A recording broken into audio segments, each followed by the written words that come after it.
कि ये दुर्गा इन तीनों की माँ है, ब्रह्मा विष्णु महेश की, और ये सदा शिव रूपी काल जो है, काल रूपी ब्रह्म, ये इनका पिता है। देखिए शिव पुराण गीता प्रेस गोरखपुर से प्रकाशित, केवल हिंदी वाली में। ये इसके हम आपको, ये गीता प्रेस गोरखपुर से प्रकाशित है। इसमें ब्रह्मा जी बता रहे हैं अपने पुत्र नारद को, ये संस्कृत शिव पुराण पृष्ठ 98 पे है।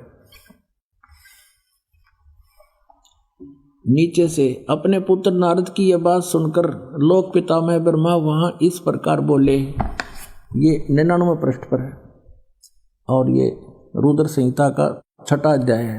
ब्रह्मा जी ने कहा, ब्रह्मन देव शिरोमणे, तुम सदा समस्त जगत के उपकार में लगे रहते हो, तुमने लोगों के हित की कामना से बहुत उत्तम बात पूछी। ये सब बताते हुए कि सृष्टि की रचना किसने की, यहाँ आ जाते हैं। जिस परब्रह्म के विषय में ज्ञान और अज्ञान से पूर्ण उक्तियों द्वारा इस प्रकार विकल्प किए जाते हैं, उसने कुछ काल के बाद, कुछ समय के बाद द्वितीय की इच्छा प्रकट की, उसके भीतर एक से अनेक होने के संकल्प उदित हुए।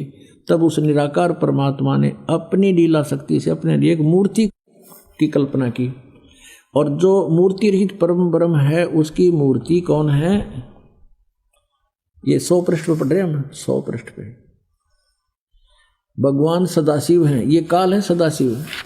अर्वाचीन और प्राचीन विद्वान उन्हीं को ईश्वर कहते हैं। उस समय एकाएकी रहकर सब इच्छा अनुसार विहार करने वाले उन सदाशिव ने अपने विग्रह से, अपने शरीर से स्वयं ही एक स्वरूप भूता शक्ति की सृष्टि की, जो उनके अपने श्रीअंग से कभी अलग होने वाली नहीं थी।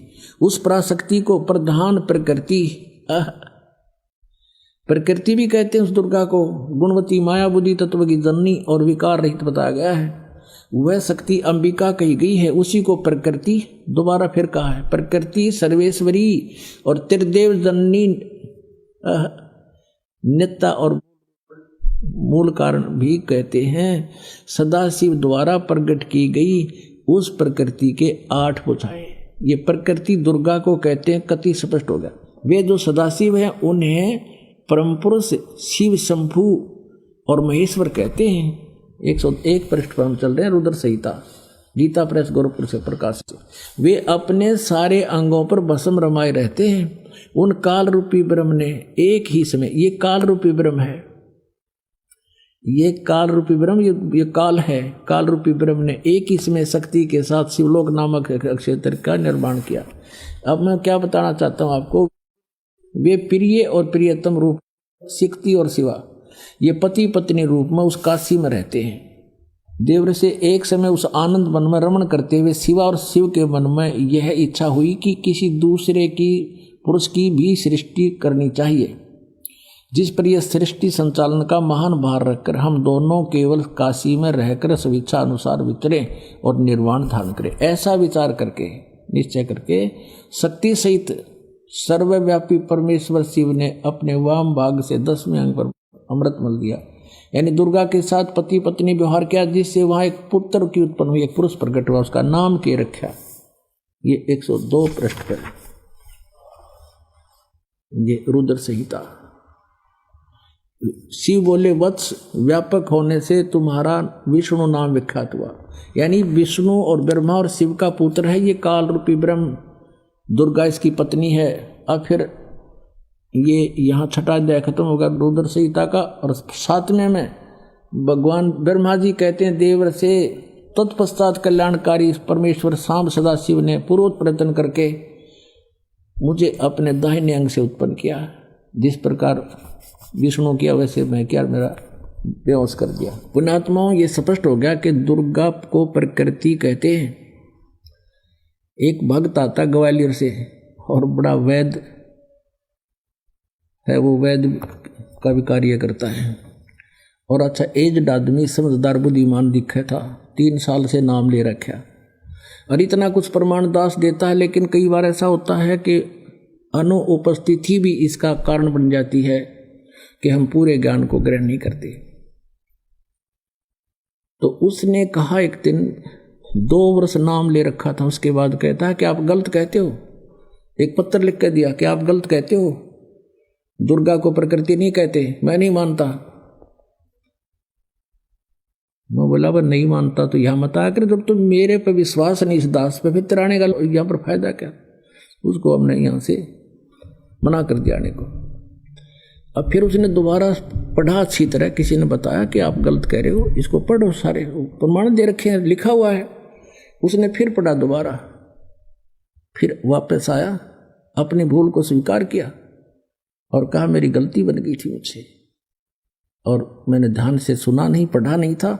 हमारा तो पुराना रंग चढ़ा हुआ था और वही आगे आड़े अड़ा रहा। पुण्यात्मा इतना प्रमाण देता है दास और फिर अज्ञान नहीं हटता, हद की बात है। नमस्कार सर। नमस्कार जी। क्या शुभ नाम है सर आपका? गजेंद्र दास। गजेंद्र दास जी, कहाँ से आए आप? जोधपुर, राजस्थान। संत रामपाल जी महाराज की शरण में जाने से आपको क्या लाभ हुआ? मेरे पूरे परिवार को जीवन दान मिला। एक बार सर्दी की बात है, मेरा छोटा वाला बच्चा 4 महीने का था, वो बेड पे सो रहा था और बड़ा वाला बच्चा खेल रहा था। तो हीटर चालू था, दूध गर्म हो रहा था। उसकी माँ ने दूध मतलब वहाँ से उठा दिया और खेलते खेलते उसने जूता रख दिया हीटर पे, तो धुआं उठने लगा। बच्चे ने पानी गिरा दिया हीटर पे और उसकी माँ भी आई दौड़ती दौड़ती और उसने भी पानी गिरा दिया और वो कमरे में करंट फैल गया, लेकिन परमात्मा ने तीनों को बचा लिया। उसके बाद में मेरे भाई टैक्सी पे जाता है, वो फेरी लगा के व्यापार करता है, उसकी टैक्सी भी पलटी खा गई। उसको खरोंच तक नहीं आई। परमात्मा की कृपा से हमने सबने नाम ले रखा है घर में।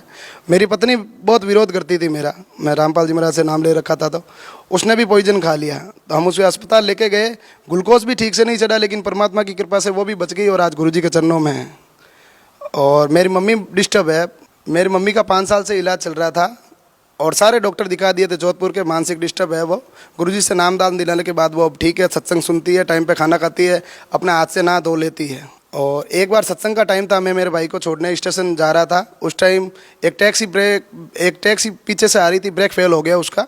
दास को भी उस टाइम जीवन दान मिला। मैं पीछे मुड़ के मैंने गाड़ी साइड की और वो गाड़ी गड्ढे में गिर गई। नहीं, परमात्मा ने मुझे बचा लिया 1 सेकंड में वहाँ के। सर पहले मैं फुल एक्सरसाइज करता था और मेरी डाइट भी इतनी थी कि 20-20 रोटी खा लेता था, लेकिन मेरा वजन 50 किलो से ऊपर भी नहीं था। और आज परमात्मा की इतनी कृपा है कि मैं 4 रोटी खाता हूँ, लेकिन मेरा वजन 80 किलो है। तो परमात्मा की दया से मेरे को आध्यात्मिक, भौतिक और शारीरिक सारे लाभ हुए।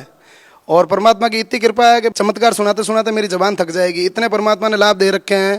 पहले तो खाली किताबों में पढ़ा था कि रामचंद्र जी ने ऐसा कर दिया, कृष्ण जी ने द्रौपदी की चीर बढ़ा दी, या नरसिंह जी का मायरा भर दिया, लेकिन पूर्ण परमात्मा रामपाल जी महाराज है जो मेरे साथ इतने चमत्कार कर दिए कि मैं इस जबान से गुणगान नहीं कर सकता। जैसा कि मैंने आपको बताया, सारे परिवार को मेरे जीवन दान दिया।